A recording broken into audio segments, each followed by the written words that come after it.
দাদু, ও দাদু, আমি আজ তোমার কাছে ঘুমাবো। আচ্ছা দাদু ভাই, ঠিক আছে। দাদু, আজ আমি তোমার কাছ থেকে একটা ভূতের গল্প শুনবো। আমার বন্ধুরা আমার কাছ থেকে একটা ভূতের গল্প শুনতে চায়। ভূতের গল্প শুনবে দাদু ভাই? ভয় করবে না তো? না না দাদু, আমি একটুকু ভয় পাবো না। তুমি একটা ভূতের গল্প বলো। তবে তাহলে শুন। আজ থেকে প্রায় 20 বছর আগেকার কথা। আমি তখন প্রাপ্তবয়স্ক এক যুবক। রাতের বেলা গ্রাম ও বাজার পাহারা দেওয়াই আমার কাজ। তখন আমি বেতন ভালোই পেতাম, মাসে 4,000 করে। সেদিন ছিল অমাবস্যার রাত। সেদিন বেশ ভালোই অন্ধকার ছিল।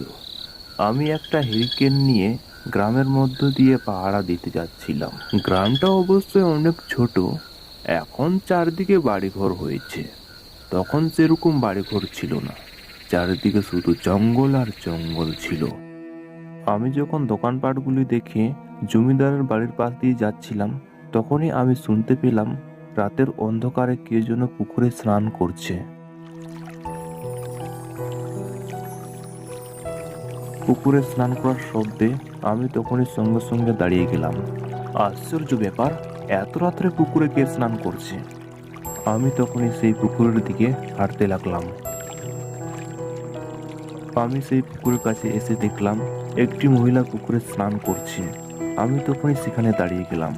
আমি চারিপাশটা ঘুরে দেখলাম, শুধু অন্ধকার আর জঙ্গল, কোথাও মানুষজন নেই।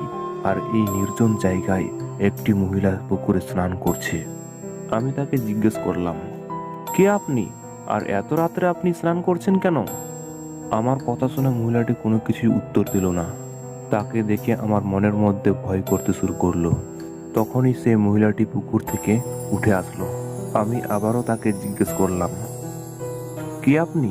আর এত রাত্রে আপনি এই পুকুরে কি করছেন? আসলে আমি বিপদে পড়েছি। আমার স্বামীর শরীর ভীষণ অসুস্থ।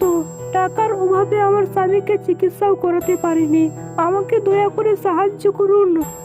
মেয়েটির কথা শুনে আমার ভীষণ মায়া হলো। যদিও এই মেয়েটিকে গ্রামে আর কোনোদিন দেখিনি, তবুও তাকে সাহায্য করতে আমি রাজি হলাম। আচ্ছা ঠিক আছে, চলুন, আপনার স্বামীর কি হয়েছে? যদি খুব খারাপ অবস্থা হয় তাহলে কাল সকালে শহরের হাসপাতালে নিয়ে যেতে হবে। আপনাকে অসংখ্য ধন্যবাদ। চলুন আমার সাথে। তখনই আমি মেয়েটির পিছু পিছু তার সঙ্গে যেতে লাগলাম। কেন জানি না আজ যেন আমার অস্বাভাবিক লাগছে। আমি কোনো ভুল করছি না তো? যদি মেয়েটি আমাকে মিথ্যে কথা বলে আর আমার ক্ষতি করার চেষ্টা করে, আমার মনের মধ্যে ভয় করতে শুরু করলো। এইসব কথা ভাবতে ভাবতে মেয়েটির পিছু পিছু কখন যেন আমি গভীর জঙ্গলে চলে আসছি, আমি কিছুই খেয়াল করিনি।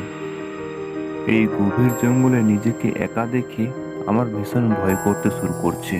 শুধু জঙ্গলের ঝিঝি পোকার ডাক আর শিয়ালের আওয়াজ শোনা যাচ্ছে। আমি মনে মনে ভাবতে লাগলাম, গত 10 বছর এই চাকরি করছি, এর আগে তো এরকম ঘটনা হয়নি। আজ আমার সঙ্গে কোনো খারাপ কিছু তো হবে না। এসব কথা ভাবতে ভাবতেই আমি মেয়েটির পিছু পিছু হেঁটেই চলেছি। এইসব ভাবতেই আমি সামনে দেখি দুটি লাশ। সেই দুটি লাশগুলিকে দেখে আমার প্রচন্ড ভয় করতে শুরু করলো। সে কি, এটা কার লাশ? বলে মেয়েটি আমার চোখের সামনেই অদৃশ্য হয়ে গেল। মেয়েটির দিকে আমি তাকিয়ে দেখি মেয়েটি আমার সামনে নেই। জঙ্গলে আমি আর এই লাশ দুটি ছাড়া আর কেউ নেই। এবার আমি লাশগুলিকে ভালো করে দেখলাম। আমি দেখলাম সেই মেয়েটি ভয়ে আমার হাত পা শুকিয়ে আসছে। আমি কি করব কিছুই বুঝতে পারছি না। তখনই ওই মেয়েটি আমার চোখের সামনে আবার চলে আসে। কে তুমি? আমি তোমার কি ক্ষতি করেছি? কেন আমাকে মারতে চাও? আমাকে ছেড়ে দাও, আমাকে মেরো না। আমি তো তোমারই সাহায্যই করছিলাম। আমি তোমার কোনো ক্ষতি করব না। আমাদের শেষ কাজটা করে দাও। অনেক দিন থেকে আমাদের লাশ এই জঙ্গলের মধ্যে পড়ে আছে। আমাদেরকে সাহায্য করো। আর যদি আমার কথা না শোনো, আমি তোমাকে শেষ করে ফেলবো। আমাকে মেরো না, আমি তোমাদের শেষ কাজটি করব, আমি কথা দিচ্ছি, আমাকে মেরো না। আচ্ছা, তোমাদের সঙ্গে এমন কি হয়েছিল? তোমাদের দেহগুলি এইভাবে পড়ে আছে কেন? আমরা দুইজন এই জঙ্গলের পথ দিয়ে বাড়ি ফিরছিলাম। ফেরার পথে দুই ডাকাত আমাদেরকে ঘিরে নেই, আমাদের সবকিছু নিয়ে আমাদেরকে হত্যা করে দেয়। দয়া করে আমাদের দুজনের সৎকারটা করে দাও। এই কথা বলে ওই মহিলাটি অদৃশ্য হয়ে চলে যায়।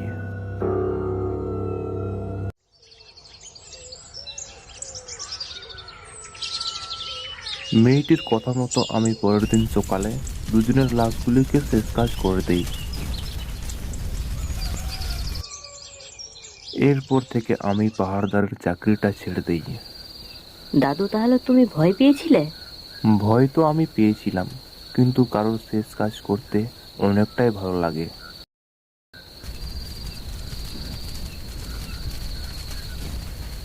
রমেশ, তোর না আজকে ইন্টারভিউ ছিল, চাকরিটা হলো? না রে বন্ধু, চাকরিটা হলো না। কাল এক বাবার বন্ধুর সঙ্গে দেখা করতে বলেছে, দেখি সেখানে গিয়ে যদি কিছু হয়। আচ্ছা আচ্ছা, কিছু চিন্তা করিস না, তোর কিছু ব্যবস্থা হয়ে যাবে। আচ্ছা, তোর প্রমোশনটা কি হলো? এখনো তো আশা ছাড়িনি, দেখি কি হয়। প্রতি রাতে খাবারের পর হরিদাসের চায়ের দোকানে আড্ডা দেওয়া সুজিত ও রমেশের পুরনো অভ্যাস।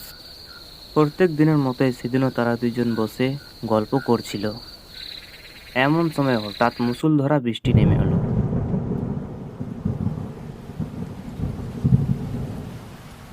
এই সেরে ছেড়ে বৃষ্টি শুরু হলো, এখন যে কি হবে? আরে সুজিত, চল সামনে ওই ক্লাব ঘরে বসি, বৃষ্টি থেমে গেলে বাড়ি চলে যাব। হ্যাঁ, তাই ভালো হবে, চল তাড়াতাড়ি চল।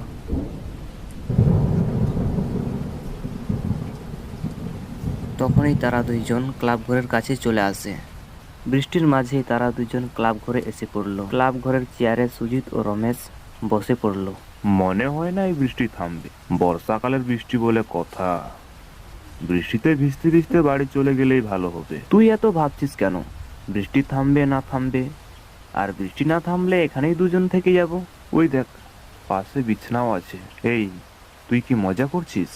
আরে মজা করব কেন, সত্যি বলছি, মাঝে মধ্যে অদ্ভুত কিছু করতে ভালোই লাগে। কি বলিস?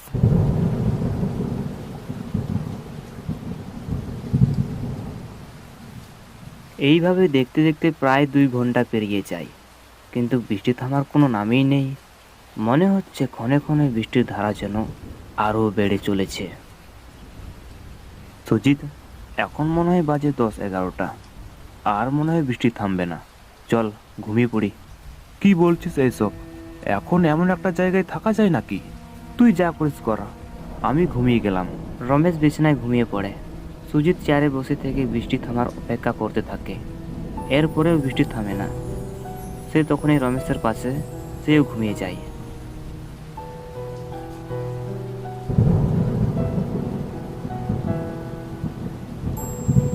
রাত প্রায় 2টা বাজে। ক্লাব ঘরের বাতিটা অচমকা জ্বলতে নিমতে শুরু করলো।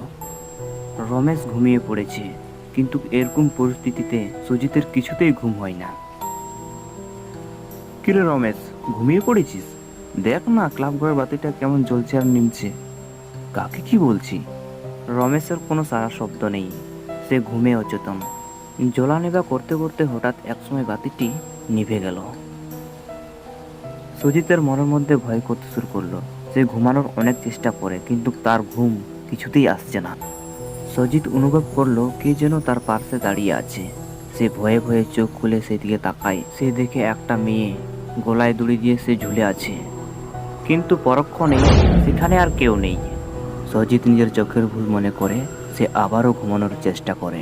সুজিত আবারও লক্ষ্য করলো কেমন যেন নুপুরের আওয়াজ তার কানে ভেসে আসছে। মনে হচ্ছে একটি নুপুর পড়া মেয়ে তার আশেপাশে ঘুরে বেড়াচ্ছে। হঠাৎ সেই আওয়াজটি তার পাশে এসে থেমে গেল।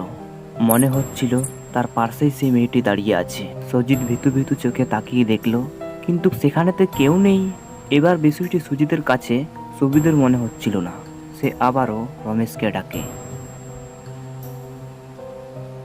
কিন্তু রমেশ একবার ঘুমালে মৃত মানুষের মতো। সুজিত রমেশকে একা ছেড়ে যেতেও পারছে না, কিন্তু আবার বৃষ্টিটি এখনো থামার কোনো নাম নেই। এমন সময় কে যেন দরজায় ধাক্কা দিতে শুরু করলো। দরজা ধাক্কার আওয়াজে সুজিতের ভয় আরো 2 গুণ বাড়িয়ে দিল। সুজিত ভয়ে ভয়ে দরজা খুলল, কিন্তু বাইরে গিয়ে দেখে বাইরে তো কেউ নেই।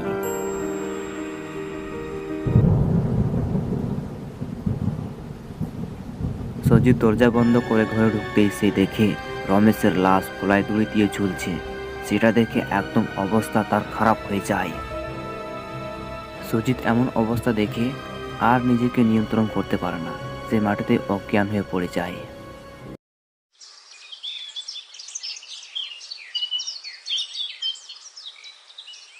পরের দিন সকালে যখন সুজিতের জ্ঞান ফিরে, সে নিজেকে দেখে বিছানায় শুয়ে আছে আর তার আশেপাশে অনেক ভিড়। সে রমেশকে তার কাছে দেখে সে চমকে যায়। আরে রমেশ, তুই? হ্যাঁ, আমি। কাল তোর সঙ্গে কি হয়েছিল যে মাটিতে অজ্ঞান হয়ে পড়েছিলিস? তখনই সুজিত তার সঙ্গে রাতে ঘটে যাওয়া ঘটনাগুলি সব খুলে বলে। এইসব কথা শুনে একজন বলে উঠল, রাত্রেবেলা ক্লাব ঘুরে থাকা তোমাদের ঠিক হয়নি বাবু। তোমরা কিছু জানো না যে ক্লাব ঘরে কি ঘটনা হয়েছিল? না, আমরা কিছু জানি না। কি হয়েছিল এমন ঘটনা? আজ থেকে প্রায় 6 মাস আগেকার ঘটনা। একদিন রাত্রেবেলা একটি মেয়ে বাড়ি ফিরছিল। ঠিক তখনই এখানে থাকা কিছু বাজে ছেলেগুলো দাঁড়িয়েছিল আর সেই মেয়েটিকে দেখে আজে বাজে কথা বলছিল। ও বেবি, কোথায় যাচ্ছ একা একা? আমাকেও সঙ্গে নিয়ে যাও। এমনি সময় আমিও কাজ শেষ করে সেই পথ দিয়ে বাড়ি ফিরছিলাম। ছেলেদেরকে এইভাবে দেখে আমি তাদেরকে বকাঝকাও দিলাম। এই, এখানে তোমরা কি করছো? এই তোমাদের কিছু ছেলেগুলোর জন্যই আশেপাশে কোনো মেয়ে ঘোরাঘুরি করতে পারে না।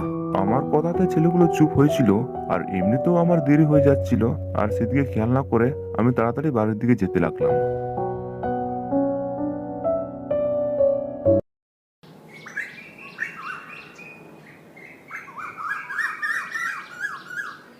পরের দিন সকালে যখন আমি কাজের দিকে যাচ্ছিলাম, তখনই আমি দেখি ক্লাবের বাইরে অনেকগুলি লোক দাঁড়িয়ে আছে। আমি তখনই সেখানে দাঁড়িয়ে থাকা একটি লোককে জিজ্ঞেস করলাম, আচ্ছা দাদা, এখানে কি হয়েছে? আর এতগুলো লোক কেন এই ক্লাবের বাইরে? তুমি ক্লাবের ভিতরে গেলেই দেখতে পারবে। তখনই আমি ক্লাবের ভিতরে চলে যাই। তখনই আমি ক্লাবের ভিতরে গিয়ে দেখি সেই মেয়েটির লাশ গলায় দড়ি দিয়ে ঝুলছে। মেয়েটির সঙ্গে সেই রাতে অনেক খারাপ কাজ হয়েছে। বাজে ছেলেগুলো তাকে নির্মমভাবে হত্যা করেছে। আমি যদি মেয়েটিকে বাড়ি দিয়ে আসতাম, তাহলে মেয়েটির সঙ্গে এসব কাজ হতো না। তারপর সেই রাত থেকে এখানে আজব আজব ঘটনা ঘটতে থাকে।